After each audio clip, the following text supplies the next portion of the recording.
네, 다시 돌아왔습니다. 그래서 이제 지금부터는 이제 GDP의 수출을, 그러니까 수출을 서비스 수출하고 상품 수출하고 좀 나누어서 좀 살펴보도록 하겠습니다. 한국은 제조업 중심이니까 한국 수출에서 상당수를 차지하는 건 대부분 다 이제 그 상품 수출입니다. 그런데 여기 보시면 특히나 그리고 상품 수출에서 대부분이 무역 수지 흑자가 나지, 이 서비스 수출 같은 경우에는 여기서 이렇게 보시는 것처럼 그 이 부분을 이제 보시면 이게 이제 한국의 서비스에서의 수출이고 2000년대 이후부터 이게 수입입니다. 어느 게 더 큽니까? 수입이 훨씬 크죠. 그러니까 한국은 이 상품 수출은 훨씬 많지만 수입보다 서비스 수입 같은 수출을 보면 수입보다 더 작다는 얘기입니다. 그래서 한국은 서비스의 경우에는 뭐지? 오히려 수입이 더 많은데 보통 이 서비스가 뭐가 있습니까? 여러분들 서비스 생각해 보시면 서비스 수입한다고 했을 때 여러분들 많이 있죠. 여러분들이 많이 하고 있는 로얄티 같은 게 서비스의 수입입니다. 여러분들 스타벅스라든지 뭐 맥도날드, 버거킹 여러분들이 아주 좋아하는 여기 무수히 많은 어떤 그 커피라든지 뭐 레스토랑 여러분들 또 뭐가 있을까요? 여러분들 뭐 TGI도 있고 또 뭐 온갖 종류의 레스토랑들이 많죠. 다그 노열티 내고 오는 프랜차이즈 레스토랑들이 많이 있습니다. 그만큼 다 노열티 줘야 되겠죠. 그게 다 수입입니다. 그리고 여러분들 많이 이제 해외에 뭐 어학 연수 나가죠. 그리고 뭐 유학 가는 거 그런 것들 다 이제 해외 공부하러 가는 거 다 이제 거기 가서 돈 쓰는 거 그게 다 이제 서비스 수입하고 관련이 있습니다. 그래서 이제 그런 부분에서 한국은 이제 오히려 이제 수출보다 수입이 많다는 거고 반면에 미국 같은 경우는 보시면 이게 미국의 서비스 수출이고 서비스 수입입니다. 제가 방금 말씀드린 것처럼 미국은 이제 그 노열티 수출이 엄청난 거죠. 노열티 판매가 엄청납니다. 이제 그 부분이 있고 거기에 또 미국의 전 세계에 있는 상당수 학생들이 이제 유학을 많이 오죠. 미국으로. 미국의 대학들이 많지 않습니까? 그리고 뭐 물론 이제 고등학교도 있고 그러니까 이제 그 교육에 대한 어떤 또 수입이 있죠. 최근 뭐 아무튼 제가 뭐 다른 이야기 나중에 이건 시간 관계상 한 가지 말씀드리면 코로나 때문에 지금 이제 원래 미국으로 유학을 많이 가던 어떤 뭐 중국 유학생들이 요즘 이제 최근에 한국으로 이제 특히 올해부터 한국으로 좀 많이 들어오는 그런 어떤 통계치가 있습니다. 그 정도 말씀드리고 그래서 이제 이 보시면 한국과 미국의 이제 이 서비스 수출과 수입을 비교해 보면 한국은 2000년대 초반 이후부터 서비스 수입이 급격히 증가했다. 이것도 뭐 똑같은 맥락인 거죠. 그지? 서비스 수입이 여기 보시면 이 부분이 이제 급격히 증가했는데, 그지? 그리고 서비스 수입이 수출보다 크다. 반면에 미국의 경우에는 서비스 수입이 수출보다 훨씬 더 크죠. 그러니까 한국의 경우에는 서비스 수입이 수출보다 크고 미국은 서비스 수출이 수입보다 큰 거겠죠. 이거 잘못되었네요. 이 부분은 바꿔야 되겠습니다.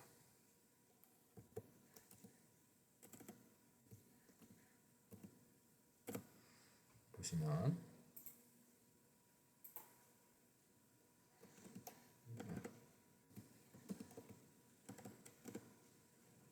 서비스 수출이 죄송합니다. 제가 이게 자판이 영어 자판이어서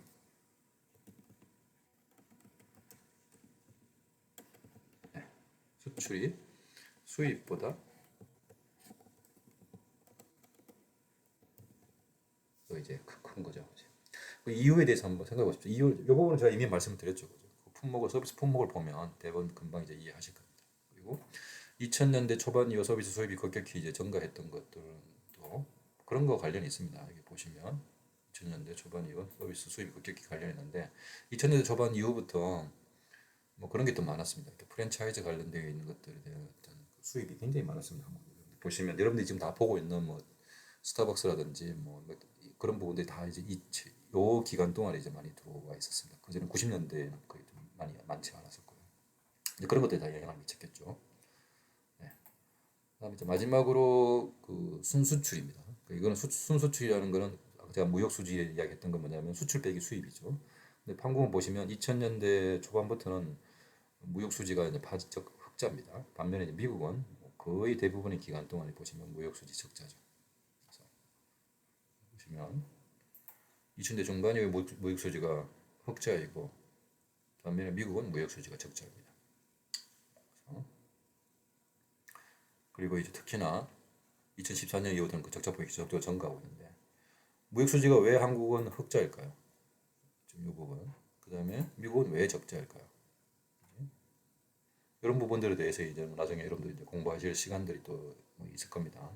그래서 이제 근데 뭐 그 여러 가지 것들을 이야기해 볼 수 있죠. 무역 수지가 흑자라는 거는 수출이 수입보다 더 많다는 거고 여기는 수입이 수출보다 더 많다는 겁니다.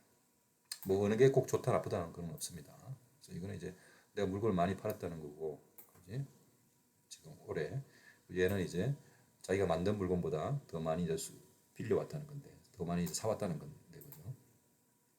그죠? 그러면 이제 여기에 이제 물건을 서로 사오고 팔려면은 뭐 어떻게 해야 되겠습니까? 물건을 내가 만든 것보다 무역수지 적자라고 생각해 보십시오. 무역수지 적자가 의미하는 게 뭔지. 물건을 내가 만든 것보다 물건을 만들어서 팔았던 것보다 해외에서 만든 걸 더 많이 사왔다라면 그러면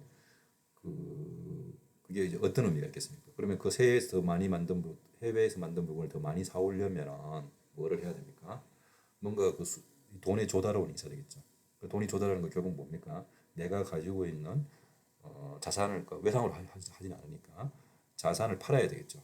그래서 뭐 합니까? 내 집 팔고 내 이제 뭐 빌딩 팔고 혹은 뭐 채권도 뭐 빌리기도 하고.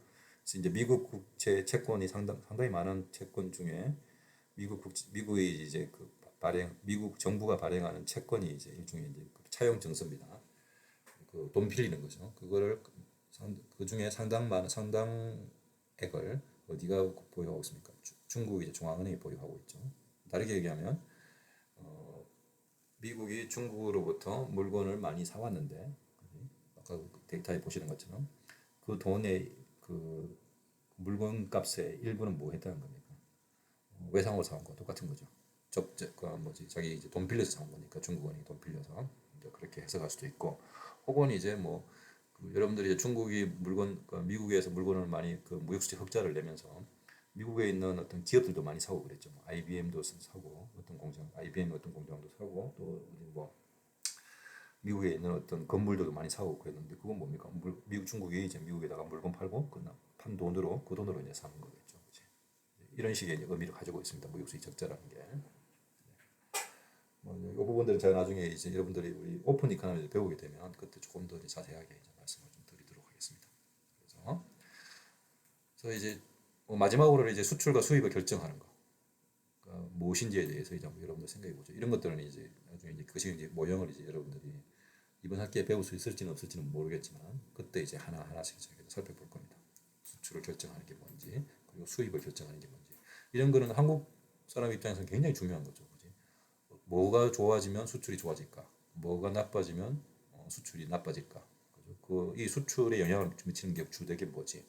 기업의 기술인가 아니면 도대체 환율인가? 그죠? 이런 내용들에 대해서 자세히 알고 싶겠죠. 그런 걸 또 이제 뭐 공부할 수가 있습니다. 나중에. 일단 저희가 지금 보는 건 데이터에 대해서만 보고 수출과 수입에 대한 어떤 데피니션에 대해서만 이제 보고 있는 중입니다. 자 이제 그래서 다 했습니다. 그러니까 적어도 이제 GDP를 구성하는 것들에 대해서 제가 쭉 다 살펴봤고 지금부터는 이제 뭔가 한번 이제 복습 한번 해볼까요? 자 이제 보십시오. 다음에 이제 케이스에 How much GDP and each of its components is affected 한번 살펴보는 겁니다. 자, 이제 문제 한번 풀어보죠. GDP와 이제 컴포넌트에 대해서. 데비가 $300를 스펜드했습니다. 뭐 하기 위해서 자기의 남편에게 저녁 사주기 위해서 아주 좋은 레스토랑 보스턴에 있는 아주 좋은 레스토랑에서 자기 남편에게 저녁을 사주기 위해서 $300를 소비했습니다. 이거는 무슨 뭡니까? 우리가 배웠던 걸 따지면 가계에 뭐 한 겁니까? 소비가 늘어난 거죠. 그래서 이 경우는 지금 이제 일종의 가계의 소비가 늘어났습니다. 가계의 소비가 늘어나면 GDP는 어떻게 되겠습니까? GDP는 당연히 늘어났겠죠. 그치? 자 이제 비번을 보죠. 사라가 이제 $1200를 썼는데 새로운 랩탑 컴퓨터를 사는데 사용했습니다. 그래서 이게 뭐 하려고 그러냐 그러면 자기가 이제 비즈니스 하려고 퍼블리싱 비즈니스를 하려고 그리고 이 랩탑은 어디서 만들어진 겁니까? 차이나에서 만들어진 거죠. 그러면 이거는 무슨 말입니까? 사라의 입장에서 보면 투자가 증가했는데 이 투자가 지금 뭐 때문에 증가한 겁니까? 수입이 증가해서 증가한 거겠죠. 그치? 그러니까 GDP의 입장에서 보면 어떻게 됩니까? 투자가 증가했지만 그만큼 그 액수만큼 뭐도 증가했습니까? 수입도 증가했으니까 GDP의 여러분들 데피니션을 보면 뭐였습니까? GDP의 컴포넌트는 C 더하기 I 더하기 G 더하기 수출 빼기 수입이었는데 지금 사라의 경우에는 자기 비즈니스를 하기 위해서 기업인 거잖아요, 그지? 비즈니스를 하기 위해서 랩탑 컴퓨터를 샀습니다. 그러니까 그 1,200달러만큼 투자가 늘어난 건데, 근데 그 랩탑이 어디서 만들어진 겁니까? 중국에서 만들어진 거니까 수입이 그만큼 증가한 거죠. 그러니까 얘가 이만큼 늘어났고 여기서 이만큼 증가했는데 이거 빼주는 거니까 결국은 GDP는 어떻습니까? 아무런 영향이 없는 거죠. GDP는 변함이 없습니다. 근데 C 같은 경우는 그러니까 A 같은 경우는 뭐였습니까?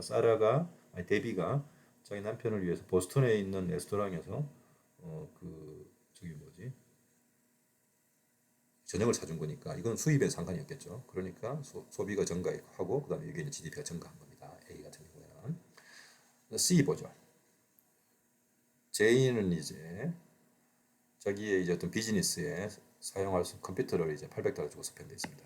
그러니까 이제 여기도 마찬가지로 I는 증가한 거죠. 근데 중요한 거는 봤더니만 I가 증가한다고 불렀더니만 She got last year's model on sale for a great price from a local manufacturer. 이건 무슨 말이냐 그러면 작년 거 산 거잖아요. 그죠? 작년 거 샀으니까 올해의 투자에는 아무 영향이 없습니다. 왜냐하면 작년 재고를 쓴 거니까. 작년 이것은 이 부분은 작년 거는 이미 작년 GDP에 포함이 되어 있으니까 올해에는 아무런 영향이 없겠죠. 그러니까 Y도 변함이 없고 I도 변함이 없습니다. C 같은 경우는 D는 제너럴 GM은 이제 500밀리언짜리 이제 자동차 공장을 지었습니다. 그런데 소비자는 뭡니까? 자동차를 만들었는데 500달러짜리 자동차를 만들었는데 그 중에서 470개만 샀습니다. 그러면은 500개 만들었는데 그 중에 470개만 샀으니까 30개 남아 있겠죠. 그러면 이 30개는 뭡니까? 결국은 재고가 증가한 거니까 이 재고는 뭐에 포함된다고 했습니까? 투자에 포함되니까 투자가 증가했겠죠. 그 투자가 증가하니까 GDP는 어떻게 됐습니까? 증가했겠죠. 그래서 D 같은 경우에는 투자도 증가하고 Y도 증가했습니다. 답을 이제 맞춰볼까요? 첫 번째로는 소비가 증가했고 GDP가 증가했고, 그지? 여기 보시는 것처럼 소비 증가, GDP 증가. 두 번째로는 투자가 증가했고, 그렇지만 수입은 줄어들었으니까 그래서 GDP는 변함이 없고 똑같이 맞았네요. 그다음에 C 같은 경우는 GDP와 투자는 전혀 변함이 없죠. 왜냐하면 컴퓨터는 작년에 만들어진 거니까 C도 맞았고, D는 소비는 잠깐만 증가했고 투자가 증가했으니까 그러네요. 그러니까 지금 여기 이 부분은 그러니까 재고가 증가했으니까 30만큼 증가했고 GDP가 증가했고 또 뭐가 증가했습니까? 그거를 GM이 만든 자동차를 누가 샀기 때문에 소비자들이 샀기 때문에 소비도 증가한 거예요. 그죠? 소비도 증가했습니다. 그래서 보시면 소비가 470 증가하고 투자가 30, 재고 투자가 30 증가하고 그리고 전체 GDP는 500 증가했다. 이렇게 답을 할 수 있겠습니다. 여기까지가 GDP 컴포넌트에 대해서 저희가 이제 배웠습니다. 여기 보시면 지금 여기 GDP 컴포넌트가 무엇인지에 대해서 지금 배운 겁니다. 저희가 이제 여기 우리가 지금 배워야 될 뭐 한 5개의 토픽, 한 6개 토픽 중에서 지금 하나, 둘, 3개의 토픽을 이제 저희가 다 이제 배울 겁니다. 다음 시간부터는 이 인플레이션을 코렉션을 한다는 게 GDP에서 인플레이션을 코렉션 한다는 게 무슨 의미인지에 대해서 좀 살펴보도록 하겠습니다. 인플레이션이 뭔지도 살펴봐야 되고 무엇인지도 알아야 되고, 그렇지? 저거를 이제 인플레이션의 영향을 통제한다는 게 무슨 의미인지 GDP 계산할 때 이런 것들의 내용에 대해서 다음 시간부터 이제 살펴보겠습니다. 잠깐 쉬었다가 다시 이제 돌아오겠습니다.